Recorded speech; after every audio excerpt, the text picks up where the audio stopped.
Hello, everybody, and welcome back to Blue Jays Today, coming to you from the Sports Interaction Studio, where we always got something to say about the Toronto Blue Jays. I'm your host, Adam Peddle. And I'm your host, Nicholas Playlog. Considering we did not get Kyle Tucker or Bo Bichette, let's take a look at Cody Bellinger and what the latest on what his market looks like right now. There have been some updates regarding him and the New York Yankees, his former team. They have been the favorites to get him all offseason, but they aren't budging on their recent offer. We're going to get into that. Also, it was leaked what the Toronto Blue Jays offered to Kyle Tucker. I think it should make you feel a little bit better about the whole situation, about not landing him. So we're going to talk about that. But if you haven't already done so, please hit that like, smash that subscribe button. And of course, let us know your thoughts about all this in the comments down below. Let's immediately first flash over to the latest on Cody Bellinger. Bob Klapisch says this right here. Yankees have made an internal decision not to engage in a bidding war for Cody Bellinger if the Mets or anyone else swoops in with a blow-away offer. Yankees believe they've made a fair proposal. 5 years, $160 million, 2 opt-outs. They're prepared to let Bellinger walk. And honestly, after the ridiculousness that we've seen over the past 2 signings, Tucker and Bo, I get why they don't want to get into a bidding war. Yeah, I mean, that's totally fair. And this is a totally fair offer, Yankees. It's just unfortunate that, you know, the teams that do the crazy offers are going to be the ones that inevitably get them. Now, I guess the one thing you could say is kind of working to their favor right now is like the Mets already made that ridiculous high AAV offer to Bo Bichette. Are they willing to do a second one? I mean, maybe. They are the New York Mets. They have done some crazy stuff, but that would mean you've got 3 now guys. If they were to offer Cody Bellinger a big contract and he accepted it, 3 guys on that team that are blowing up their payroll for 2026. So I don't know if they're necessarily that like desperate to go get a Cody Bellinger. Plus, they still got a lot of other parts of their teams they want to fix. So their offer is standing pretty good right now. And then the other team you got to consider is like Toronto Blue Jays. I mean, they were looking at Kyle Tucker, and we'll look at the offer in just a moment, but they offered a long-term, reasonable AAV type of deal. So if they're looking over Cody Bellinger, are they going to try to compete in the same ballpark as the New York Yankees, or are they going to try and blow them away? It feels like the Yankees are in a good position to kind of remain with their offer, because I don't know how much competition and pushback they are going to get. Well, let's talk specifically about the Blue Jays. I think realistically they should be in on Cody Bellinger, but I also don't think that they are the team to go and offer a crazy psychopathic $42 million a year, $60 million a year. I just don't think that that's in their DNA. Yeah, exactly. I don't see that from Ross or Mark. Like, I don't think that that's how this team operates. I think that if they truly believe Cody Bellinger is worth $200 million, like in their heart of hearts, based off of their analysis, all of their numbers, they can convince themselves that he's worth $200 million. I could see them doing something like that. And he is a really good baseball player. The guy had an OPS of 813 last year, OPS plus of 125, 29 home runs. That's really nice. You want to add some power to that lineup, but also get a relatively high OPS and somebody that was getting on base relatively consistently. Cody Bellinger could be that guy. So if they could convince themselves of that, then I think the Jays would be in a great spot to go and outbid the Yankees, because clearly the Yankees don't want to budge, but I don't see them doing the Bo Bichette or the Kyle Tucker ludicrousness where we're just we're throwing a ton of money at it for a couple years, and that'll just be that. Yeah, and I think the Blue Jays could throw in a competitive offer, but they'd have to go a little bit further than maybe their evaluations would have to say. Because let's take a look at what they offered Kyle Tucker right here, which was 10 years, for $350 million. And that is honestly a very respectful offer. Anyone getting at Ross Atkins of the Blue Jays management for not offering enough? I mean, come on. This is a very reasonable offer for a player of his caliber. I think that's the actual exact deal that I threw out there, saying like that's kind of where we need to live if we want to be competitive. Sadly, it didn't get us over the finish line. I didn't think that they'd offer $60 million a year. Yeah, like they offered 110 less million, but they also offered 6 less years. So it's like you do the math, it's crazy numbers. So you're looking at 35 million AAV right there for a guy like Kyle Tucker. Now, we've heard rumors that Cody Bellinger is looking for closer to a $37 million. And right now, the Yankees offer, if you do the math, is about $32 million.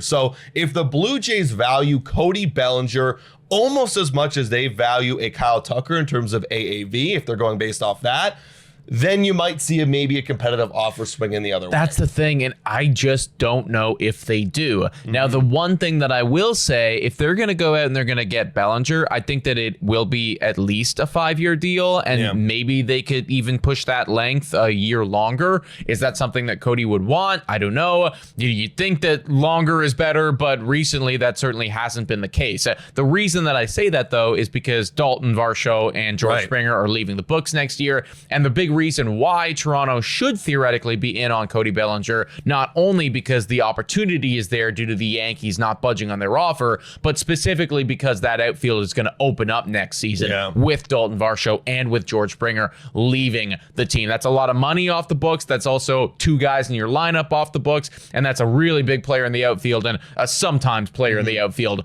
off of your books right there. So it makes sense why they would want to go and get Cody Bellinger, not just on one of those crazy 2-3 year, we're going to pay you out, out of our ass for, a couple years type thing, but actually get him here long term and take over for that George Springer role when he inevitably leaves next year. Yeah, and I honestly, guys, like, I know some people think that we get all predictions wrong. This isn't a prediction. I'm not predicting anything about the Blue Jays and signing Cody Bellinger. I'm saying they should sign Cody Bellinger. It is probably in their best interest because of the reason you just said right there. They love to extend the window and have longevity, the Toronto Blue Jays, Ross Atkins, Mark Shapiro. This is probably the last guy that you're going to have the opportunity to do that right now in this window, but while you still have Dalton Varsho and George Springer, because we looked at it before, there's not a hell of a lot of outfield free agents on the market next year. Actually, it's George Springer and it's Dalton Varsho and Randy Arozarena. Like, there aren't those top guys. Cody Bellinger is probably your last option. Now, I know there is concern with the consistency, but you look at the last 3 years, and I'm okay with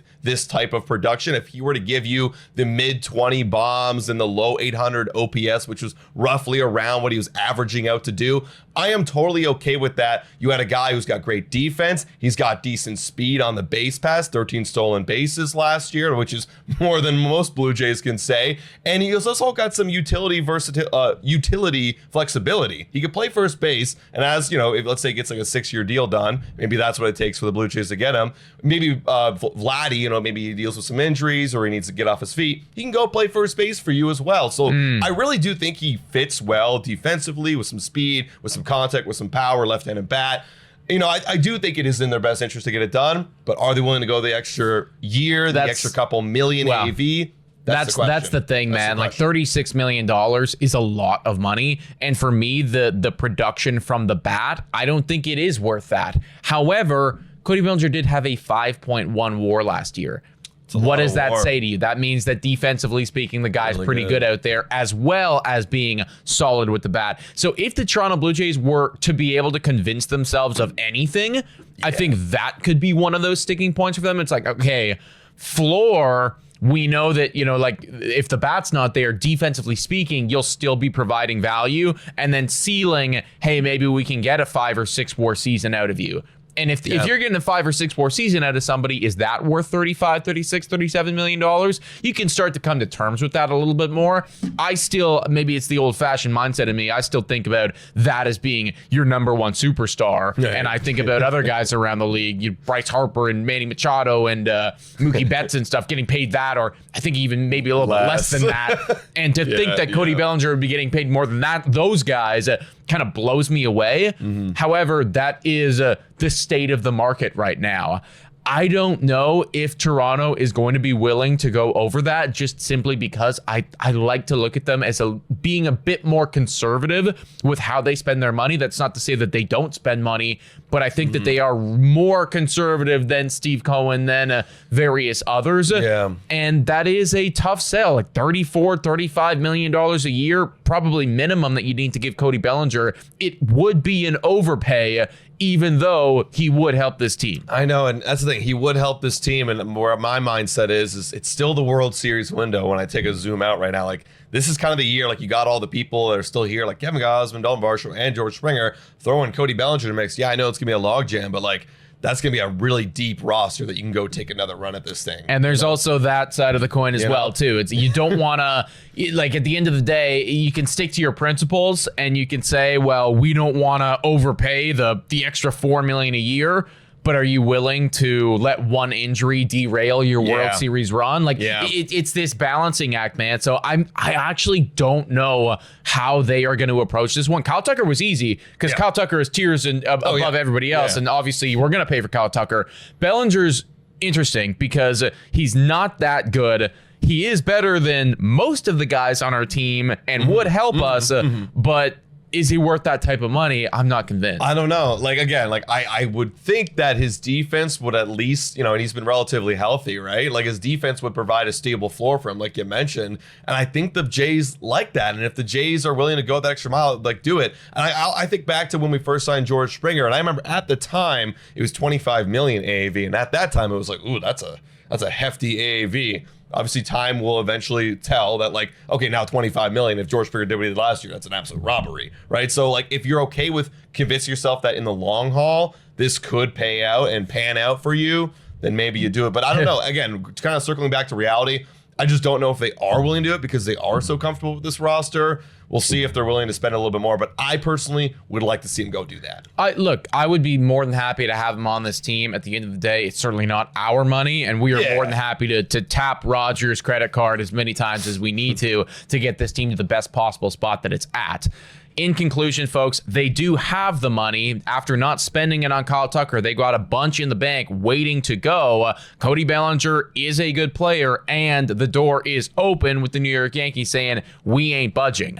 Now it's up to Ross Atkins. Now it's up to Mark Shapiro, and we will see how willing they are to make a jump at this. But folks, please let us know your thoughts about all this in the comments down below. Hit that like, smash that subscribe button. $4 a month to become a YouTube member. Shouldn't think of all of our current YouTube members. You guys are amazing. Guys, thank you so much for watching. And as always, go Jays, go!